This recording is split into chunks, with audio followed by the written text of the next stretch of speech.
Here we are in Dharani's net classroom. Today in this session, we are going to see about barriers to effective communication. Often communication is hindered due to certain factors, right? And that is what we call as barriers to communication. And here we have listed out 5 such barriers. They are physical barriers, psychological barriers, linguistic and cultural barriers, mechanical barriers, and organizational barriers. So let's see what are all the physical barriers. Be it a competing stimulus. For example, you are talking with a friend and there is someone near you who is shouting in his phone. That comes as a barrier, right? And that is what we call as a competing stimulus. Be it a traffic noise or any other conversation going on in the surrounding area. Yeah. And the next one is environmental stress. Be it a high temperature or poor ventilation, that's going to affect the mood of you listening to someone or even sending the signals. And the third one is subjective stress. It is more of a personal thing. Sometimes we wouldn't have slept well and we would choose to sleep in the classroom, and that affects the receiving of signals sent by the teacher. Yes, and that is what we call a subjective stress. And the fourth one, receivers' unfamiliarity with the medium. Sometimes we don't know the kind of medium we are using, and that comes as a barrier in the communication. So these are all the physical barriers.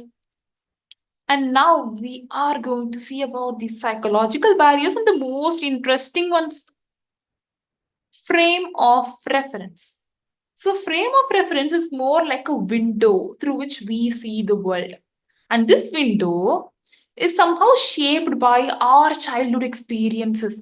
And we always have our own values, our own beliefs that can't be hindered at all.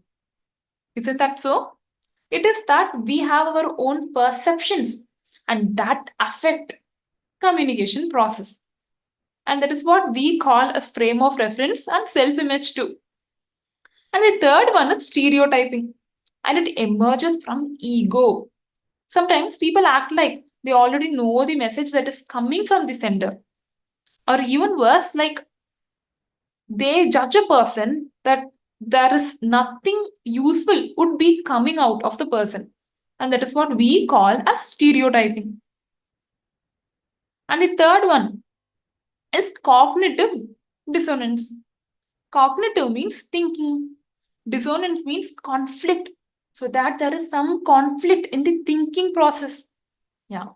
Sometimes we know something is wrong, but then we can't make ourselves change that, right? That is what we call as cognitive dissonance. We know that we can't study in the last minute of the examination and score full marks. But then we won't study when the teacher starts teaching too, and that comes under this cognitive dissonance. There is one good example here. Like a smoker knows that smoking would cause cancer. Of course, he knows, but then he can't stop it. And that is what we call as cognitive dissonance. And here's another selective perception. Shortly, I know it syndrome. And the next, filtering. Sometimes when the message is ambiguous in nature, we tend to receive the message in a way that is more favorable to us, right? That is what we call as filtering. And the other psychological barriers are defensiveness, fear, and anxiety. Linguistic and cultural barriers. Linguistic and cultural barriers. Here, the first one is semantic barriers. That is, disagreement about the words being used based on the individuals being from different cultures or languages. For example, in our language, we would have a word, but then the same word in another language would mean a completely different thing. And there comes this semantic barrier. And then there are low context and high context cultures. For example, we all come under this high context cultures. those Asiatic societies, because we always talk more with eyes and hands than in words, right? But then in Western society, they rely more on words. Yeah. And that change of cultures would affect the communication process too. And then we have cross-cultural communication. Yeah. We often have certain cultural practices that seem insane to other people from other cultures. Yeah. It happens because we can't accept other people's culture, and though their culture would seem completely alien to us. And so our culture seems completely of some other planet to them. And that is what hinders the communication process. And here, mechanical barrier. Mechanical barrier. Shortly, we can say it like when you don't receive the signals rightly. Yeah. When some problem is in the channel, we call it as a mechanical barrier. Yeah. So channel noise is a technical term used for such mechanical barriers that includes any disturbance in the physical transmission of a message. Yeah. Be it a radio transmission or blurriness of TV screens, or that ink has been poured on your newspaper, or that you can't hear your friend you are talking with the phone. These all comes under mechanical barriers. And the last one is organizational barriers.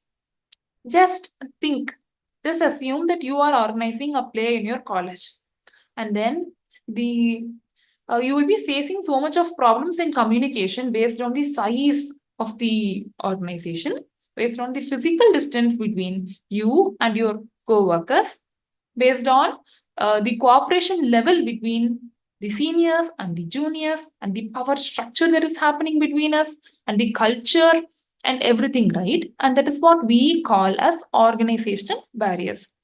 When the organization is of a greater size and the distance between the physical distance between the employees is more, then the barrier is also more. When there is less friendliness between the seniors and the subordinates of the juniors, then the organizational barrier is more. So here we have come to the end of this session. Hopefully, this session is useful to you. So don't forget to subscribe to the Dharani's Net Classroom and like, share, and comment. Thank you so much.